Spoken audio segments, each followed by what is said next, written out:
What do we think about the Moscow, Idaho house being demolished?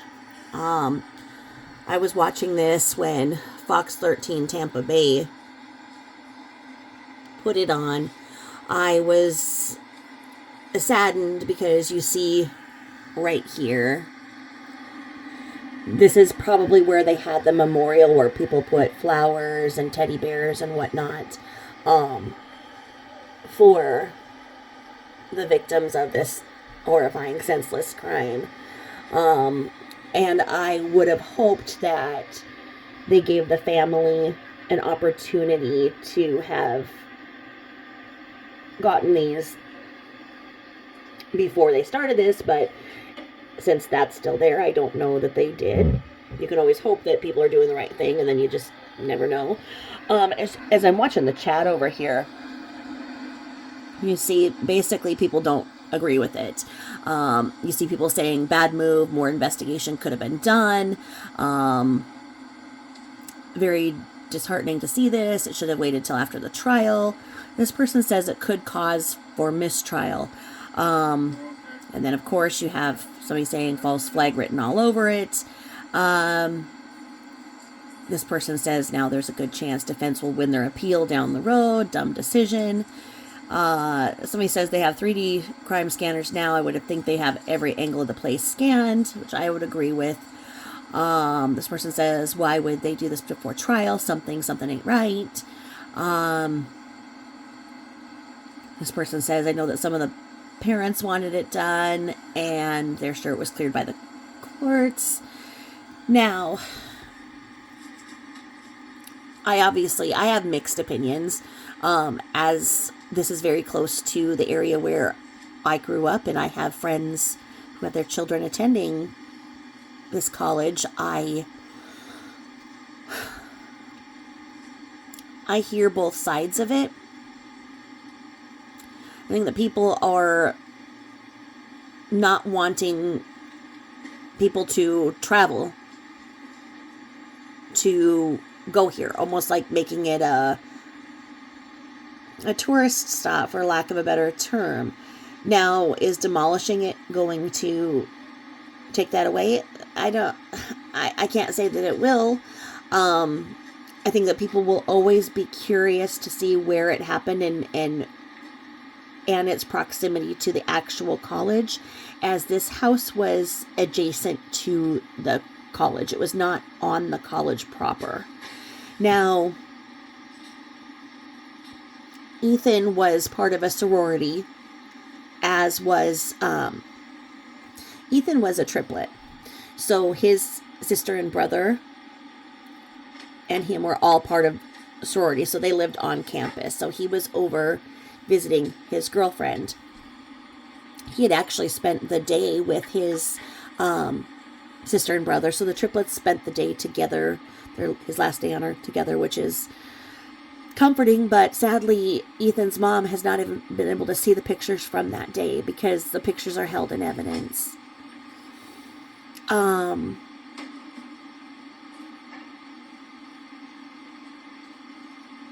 It saddens me to see this.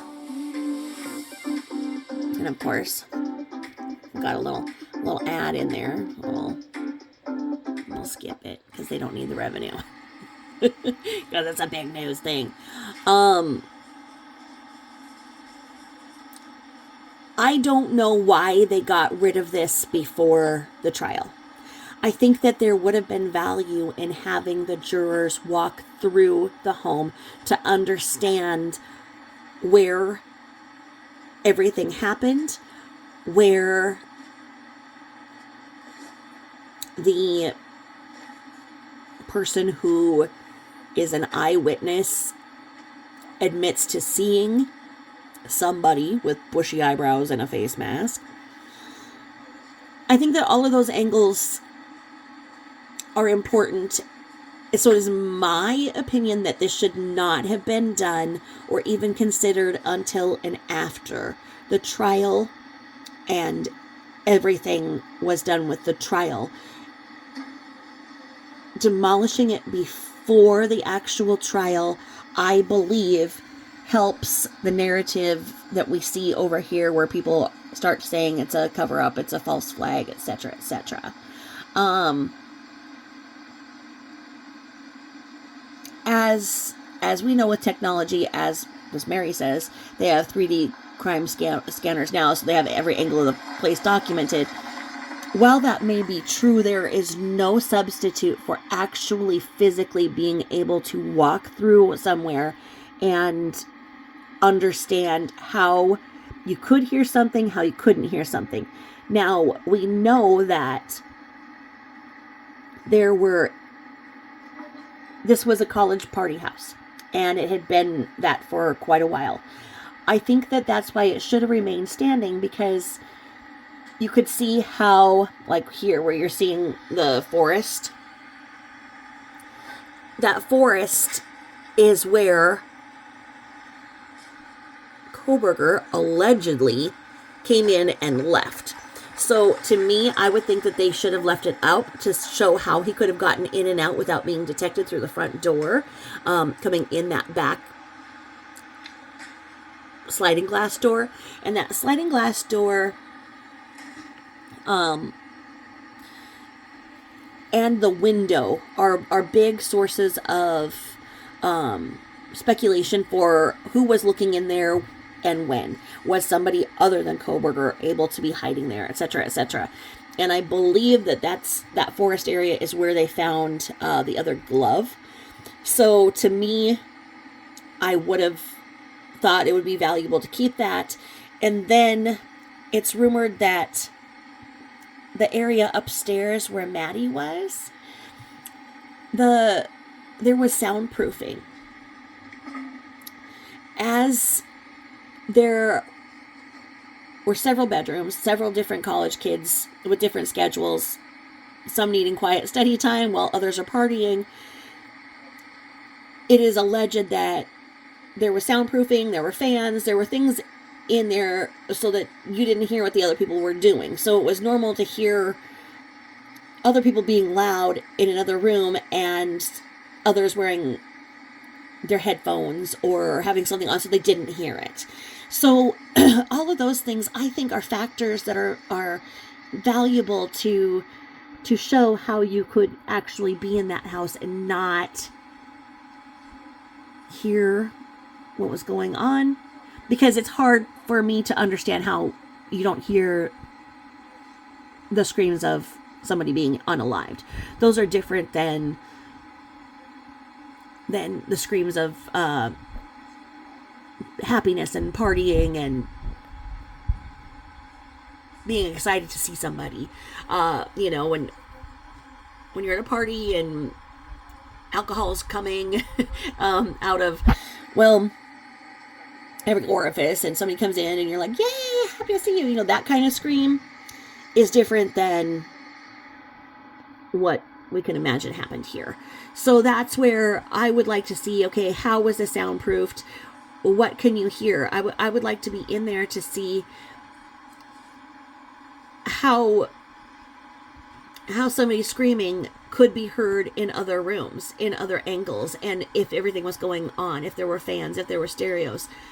So to me personally, I don't understand why they made this decision. What do you think? Let me know in the comments. Do you think that this should have happened? Do you think that this is the right decision? Do you think that this is going to negatively impact the trial? Do you think this should have happened? Let me know in the comments. I thank you all for being with me this tough year online, and hope that 2024 will be much better for us all. And I thank all of you who have stood by me, and I look forward to your comments. And please know that each and every one of you that has stood by me is important to me. I notice you, and I read your comments, even if I can't get right back to you. You know that. You're important to me. And we get over here, and now it says, corrupt officials trying to cover their asses. Now, And then you see this here where something is being destroyed and covered up.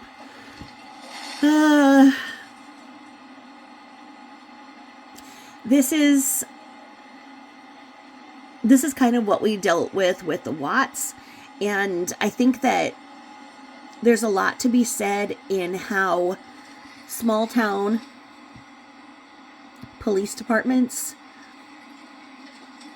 have a very different way of doing investigations than bigger cities who are more accustomed to it. And they did admit right away that they were in over their head and they needed help. And so the FBI was there and did really help, but there were still a lot of questionable things that were done in the beginning.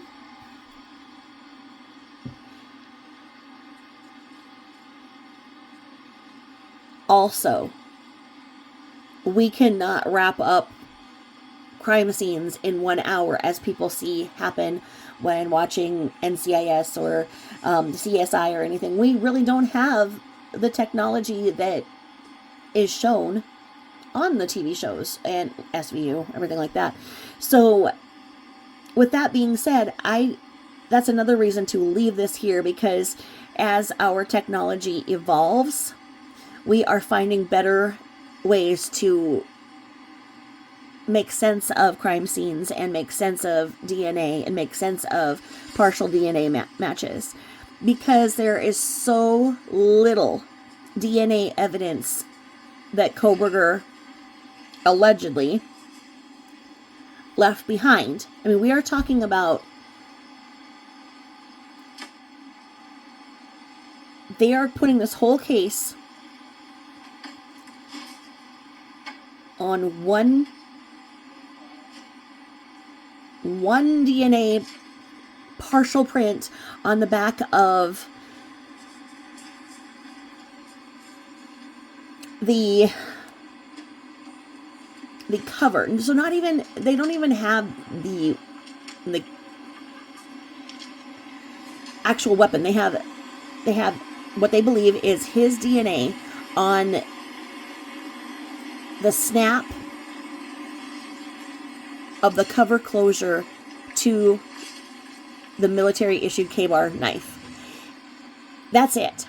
So to demolish this and say that, oh no, there's not a chance of finding any more DNA anywhere, doesn't make sense to me.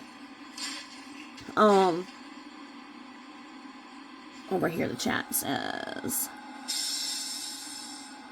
University has $500 million deal coming up in January with Phoenix University. Has been problems. Follow the money. And then what do we say here? It says here.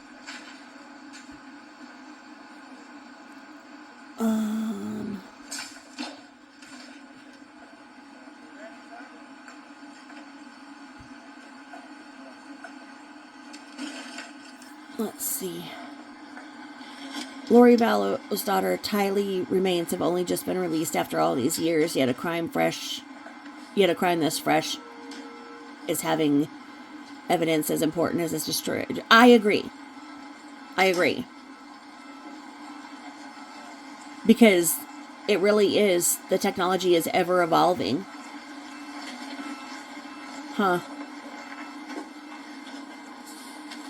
This person says, dum-da-dum-da-dum. From a law enforcement perspective, what good does it do? Wait until the trial's over. Let alone the appeals. Exactly. And surely the demolition could have waited till after the trial. I totally agree. Because, and this isn't my live chat, I'm just watching as this is going, and I'm watching the chat as it's happening, as people are watching this. I don't see what the hurry is. And as we know that, sure, you can have a trial, and then there's going to be appeals. And the trial has not occurred yet, and so the evidence that they think they have has not stood the test of... Oh, God! Oh, my God! Has not stood the test of time. Oh, no! Toaster fire! Ah! Put it out. What a mess! What would I have done? Ah! Alright. So, I mean... What if they have something up their sleeve where they're going to be able to explain that away and say that yeah, Brian had a one-night stand with one of the girls and left that there. I don't know. Or that somebody bought that knife at a pawn shop and it used to belong to Kohberger. We don't know what they have up their sleeve to explain away that little amount of DNA evidence. So it would seem to me that they would not take this step until it was over and all of the possible DNA matches could be fit. You can't tell me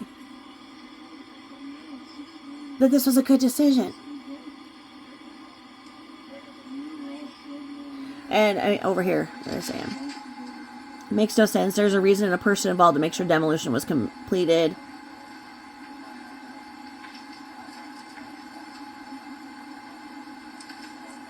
Okay. And this person says, you realize the scene was probably so messy they couldn't rent it out or ever again. Landholders shouldn't be held hostage. And then this person says, there goes the GD evidence that they don't believe that Brian Kohberger was the only. Okay. They need to demolish the scene to cover up the botched investigation. I mean, there are all of those factors. I totally agree.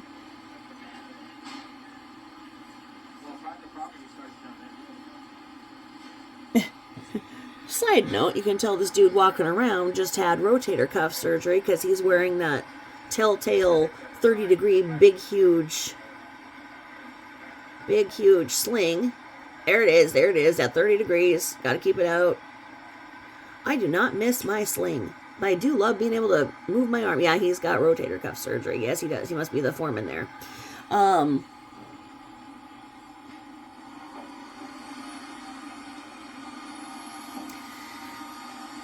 It says, landowner gave the house to the university.